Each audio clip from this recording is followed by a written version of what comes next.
હે everyone very good morning. સ્વાગત છે મસ્ત મજાના ફ્રેશ વ્લોગમાં. કાલે રાત્રે એડિટમાં જ મોડું થઈ ગયું હતું, એના લીધે સવારે 6 વાગે સૂતો હતો અને અત્યારે વાગ્યા છે 1. જમી કરવી નાહી ધોઈને પાછા આવી ગયા છે ઓફિસમાં. અને આજે અમારા ફોદુભાઈ આવ્યા છે ઘરે. આ હુકામાં હા રોજ આવીશો.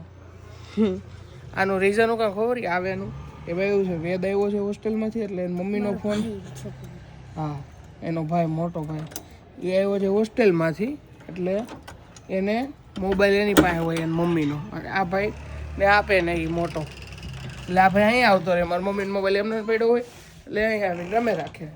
આવું બધું છે, કાંઈ વાંધો નહીં, જલસા કરવા દો, વેકેશન છે તો આપણે લાગી જઈએ આપણા કામ ધંધે. હાલો તો જો ભાઈ થોડીક વાર સૂઈ ગયો હતો, અત્યારે ફેનિલને જવું છે ઘરે, એટલે એને મૂકવા માટે જાઉં છું, અને મારે જવાનું છે એક જગ્યાએ કેમેરો લેવા માટે, તો હું જાઉં છું કેમેરો લેવા માટે. જોયું ભાઈ, કાલ જ તમને કીધું હતું ને મેં કે મારી એક્ટિવા કૂવો થઈ ગઈ છે, જોઈ લ્યો છે ને. પાછું મેં કાલે કેટલા 300નું નખાયું હતું ને, પાછું જોવા છે.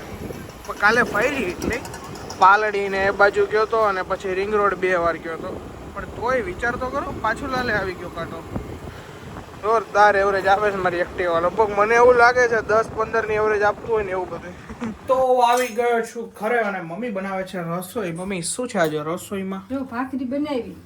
બીજું શાકના રામાયણ છે. કેમ શાકમાં રામાયણ છે? કાંઈ શાક નથી આજ. તો હું બનાવવાનું શું? સેવનું વિચાર છે. મને ચા બનાવી દેતો. ચા હું ચા ને એક ભાખરી ખાઈ લઈશ. આવું ખાસ મઠિયા. વાવ, ચા ને ભાખરી કરી નાખો, બીજું શું થઈ? ખા ખાઓ. ચા ને ભાખરી. ચા ને ભાખરી ખાવાની. હાઉ એક ભાખરી જ બની ગઈ. હું કેમેરો લેવા ગયો હતો, હમણાં શૂટમાં જવાનું 9 વાગે, ગરબાનું છે. ક્યાં? આ નિકોલમાં જ છે. હાલો આપણે બેગ ને એવું બધું રેડી કરી નાખીએ.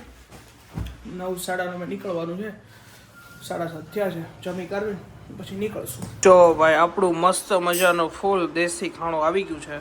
મસ્ત ચા અને ભાખરી, મસ્ત જો ઘી બી નાખીને મસ્ત મમ્મીએ કરી દીધી છે ચા અને ભાખરી. કારણ કે હમણાં 3-4 દિવસ ત્યાં ફોઈ આવ્યા હતા, આ આવ્યા હતા ને, એટલે બધા બહાર જ જમાતું હતું. આવું તો જમાતું જ નહોતું. આજે નક્કી કર્યું હતું કે નાસ્તો નથી કરવો ને કાંઈ નથી કરવું, ઘરે જ ખાવું આખો દી. કાંઈ નહીં, ચલો ચા ભાખરી કાંઈ પડી નીકળી ગયા શૂટમાં. તો શૂટ પતાવીને આવી ગયા છે ઘરે. નીચે મસ્ત નાઇટ ડ્રેસ પણ પહેરી લીધો છે. નીચે જઈને પાછા આવી ગયા છે ઉપર, અને લાગવાનું છે એડિટમાં. હજી તો વાગ્યા છે કેટલા, જેટલા થયા હોય એટલા. અત્યારે જો બેટરીને એવું ચાર્જમાં મૂકી દીધું છે, કેમેરો ને એવું બધું અત્યારે રેડી કરી નાખ્યું છે. સવારે ડાયરેક્ટ બેટરીને એવું બેગમાં મૂકીને ડાયરેક્ટ નીકળવાનું જ રહીને. અને સવારે જવાનું છે કેટલા 7:30, હા 7:30 નીકળી જવાનું છે ઘરેથી. અને હજી તો એડિટ પણ કરવાનું છે, એટલે બહુ બધું છે કામ. અને અત્યારે જો ડેટા કોપી થાય છે, ડેટા કોપી કરવા પણ મૂકી દીધો છે. તો મળીએ સવારમાં. આ બ્લોગ કન્ટિન્યુ જ રહેશે, કારણ કે આજે કાંઈ બહુ શૂટ થયું નથી, થોડું ઘણું શૂટ થયું છે. તો મેં કીધું કાલે કાંઈ 2-3 મિનિટનો બ્લોગ અપલોડ કરીને કોઈ મતલબ નથી, તો કાંઈ વાંધો નહીં, આ વિડીયો કન્ટિન્યુ જ રહેશે. કાલનો પણ બ્લોગ આવશે હારે કન્ટિન્યુ. તો કાંઈ નહીં, મળીએ સવારમાં. ત્યાં સુધી બધાને ગુડ નાઇટ. ચલો મળીએ સવારમાં. તો થઈ ગયો છે એક લોચો. જો 15-20 મિનિટ વાટ જોઈ ઝોમેટોમાંથી, થોડું દૂરથી આવતું હતું દાલ મખની એવું, એટલે કારણ કે નવી રેસ્ટોરન્ટ મેં તમને કીધું એ રીતે. તો અત્યારે મને જસ્ટ ઓકે ઝોમેટોમાંથી ફોન આવ્યો, મને કે સર તમારો ઓર્ડર કે કન્ટિન્યુ છે, પણ કે જે રેસ્ટોરન્ટે અમારો જે ડિલિવરી હોય ગયો છે ને, એ એમ કહે છે ત્યાંથી કે આ વસ્તુ અહીંયા હાજર નથી, તો તમે કે રિપ્લેસ કરવા માગશો કે રિફંડ? મેં કીધું ફટાફટ રિફંડ જ કરી દો, કારણ કે રેસ્ટોરન્ટ ઉપર મને ભરોસો નહોતો, કારણ કે હાવ નવું જ હતું અને મેં ટ્રાય જ કરી હતી. તો કંઈ નહીં, અત્યારે ઝોમેટોમાંથી ફોન આવ્યો મને કે રિફંડ કરાવી દઉં છું. મેં તો વાંધો નહીં, તો રિફંડ આવે છે પૈસા. આવી બધી પેલું થાય, એક તો ઊંઘ આવે છે ને ભૂખ લાગી છે. જોઈ કાંઈક હવે બીજું કંઈક ઓર્ડર કરીએ તો કરીએ, ને સુઈ જાવ આમને પછી. કાંઈ નહીં, ઝોમેટો ખોલીને પાછું ચેક તો કરીએ. ઝોમેટોનો છે ને મને એક પ્રોબ્લેમ નથી સમજાતો, ના આ પાર કે ના ઓલે પાર, તમે ક્યાંય ન જઈ શકો. હું તમને આખું કહું કે હું થયું અત્યારે. મેં અત્યારે ઓર્ડર કર્યો પિઝાનો, રેડી, બીજું કાંઈ ઓપ્શન નહોતું ને પિઝા આપણને ભાવે બહુ, એટલે પિઝાનો મેં ઓર્ડર કર્યો. મેં કર્યો લગભગ